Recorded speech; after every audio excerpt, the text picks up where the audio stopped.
Welcome to the Azores.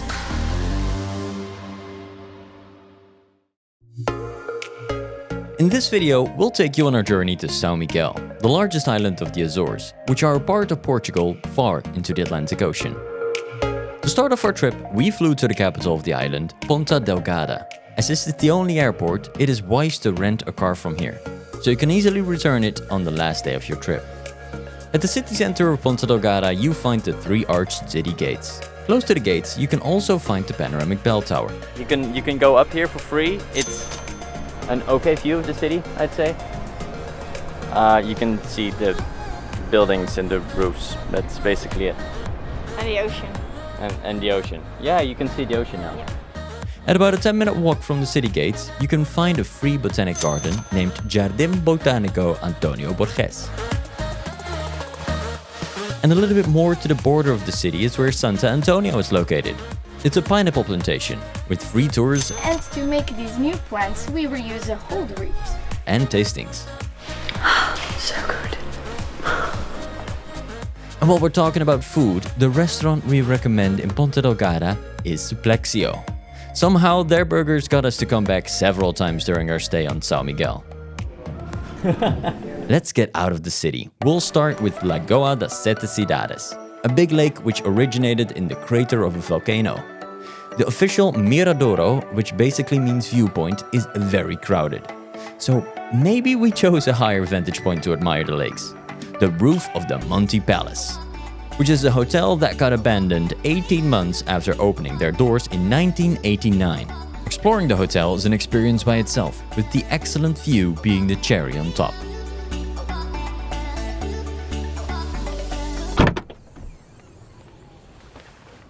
Good morning.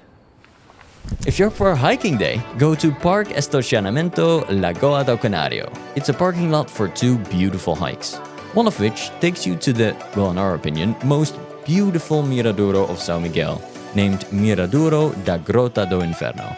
We recommend going here first and doing this on sunrise. That doesn't only mean you'll probably be there on your own, but will also result in the best pictures and videos. On the other side of the parking lot is another beautiful hike, Serra de Vassa.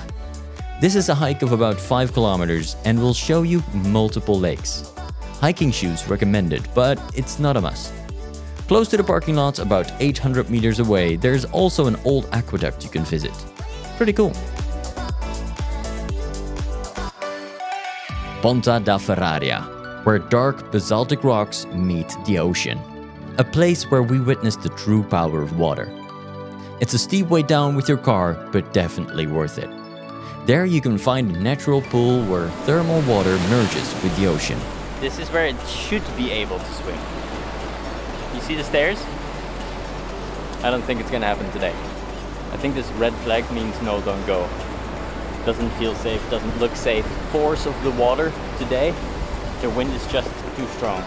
Since we weren't able to swim in the natural pool, we decided to drive along the coast to look for more of these pools. Doing this resulted in us finding a black sand beach. Also at this black sand beach, another red flag. Something we were very excited by was Caldera Velha, thermal pools in a jungle with exotic plants all around you. Ben je boos? Ja, Waarom? blijkbaar zitten ze vol voor vandaag. Dus dan zijn we helemaal hier naartoe gekomen voor helemaal niks. Dus nu probeer ik te reserveren. Dan heb ik waarschijnlijk de verkeerde payment information aangeklikt. Let's check out the pools from Caldera Velha. Yes. Yes, let's get our butts wet. Once we got in the next day, it wasn't at all what we expected. Online people wrote, the 10-minute hike alone is already worth the entry fee. Well, it was barely a 2-minute hike, and to be honest, there are way more beautiful hikes on the island, which are completely free. The thermal pools themselves were okay at best, but maybe this is just because we didn't get here at the right time of day. This is nice. If you do want to experience some nice thermal pools, we will recommend you a better one later on in this video.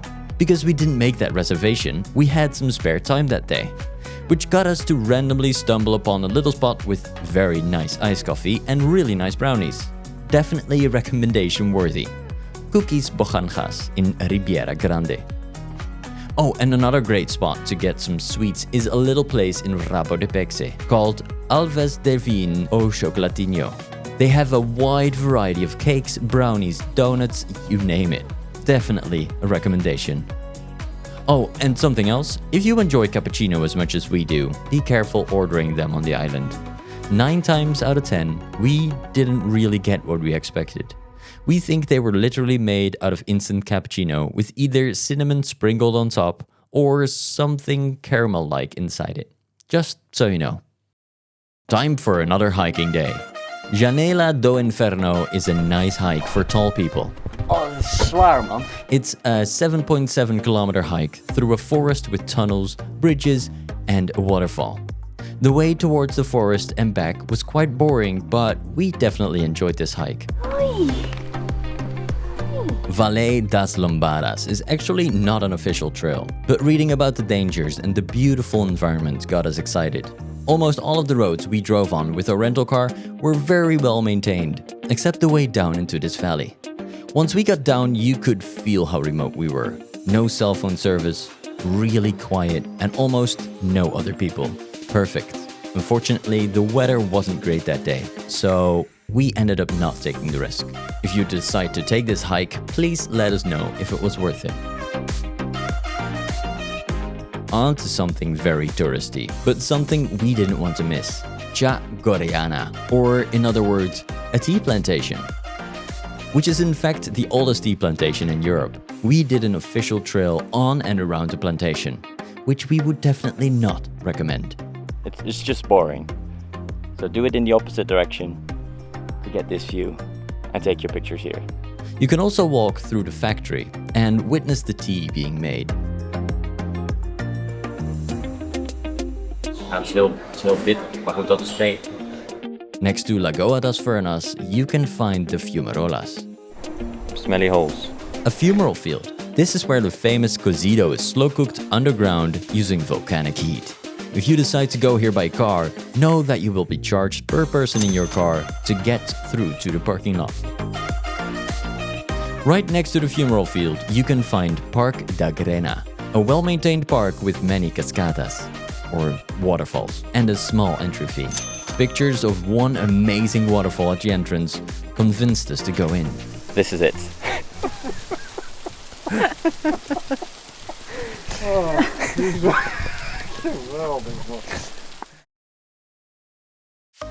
Furnas, a small town with a lot of restaurants, bakeries, and a building on its side. Here it was finally time for us to taste the famous cozido. Thank you. Noem je dat cozido? Okay, this might not be what cozido looks like. Cozido is actually a mixture of vegetables and different kinds of meat. And now, it's finally time for the thermal pools recommendation. If you want to relax after a busy day exploring Furnas, definitely go to Ponta da Ferraria. At the time we went, it wasn't actually possible to make a reservation beforehand.